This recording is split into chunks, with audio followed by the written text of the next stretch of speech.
Can I say something? I just want to say something.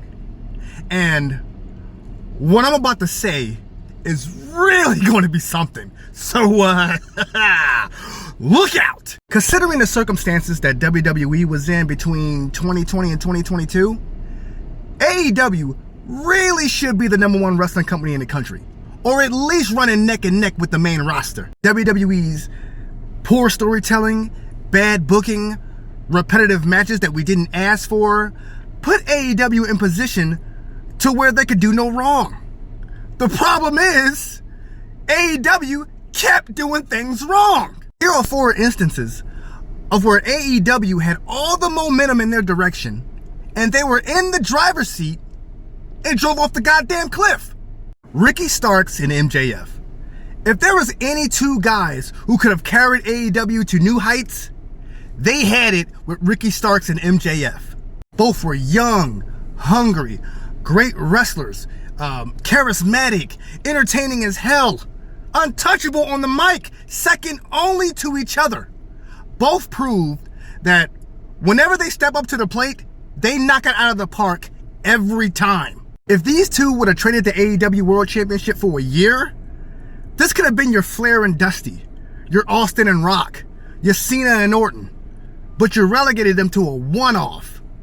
This could have been the future of AEW, and it would have been bright, but you blew it. What a missed opportunity. Number 2, the signing of Kazuchika Okada. AEW was able to sign the biggest star in all of Japanese wrestling. He was the face of New Japan, a multi-time IWGP heavyweight champion, the Rainmaker. But you turn him heel and you align him with the Young Bucks? AEW ruined Okada. I mean, he's not even a shell of what he used to be. Like, the moment AEW signed Okada, they should have been thinking long term.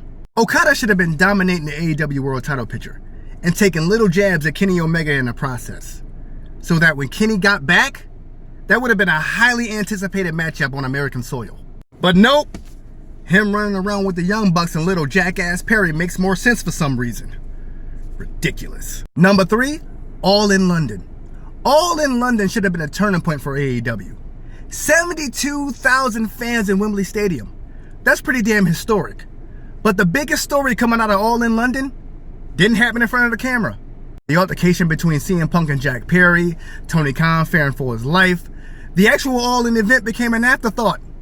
We don't even talk about the All In pay-per-view, not even half as much as we talk about the Real Glass. That's not a good look.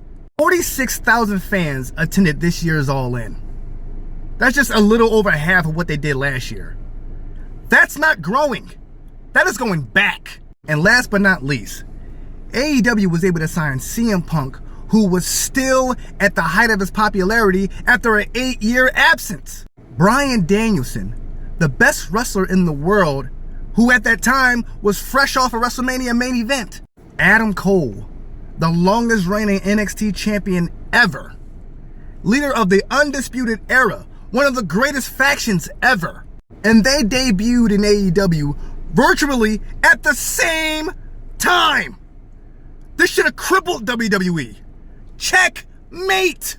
But instead, we got a guy who kept getting in backstage altercations. We had a guy who was checking off his bucket list before he retires.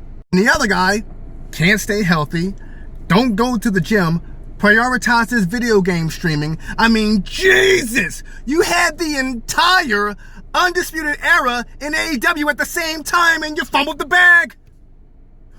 What? Alright, so that's my list. But hell, what do I know about wrestling, right? I'm just a fan. I just watch. It's not like I work for OVW. Comment below if you think there was other times that AEW screwed the pooch. Or just comment below and tell me I'm wrong.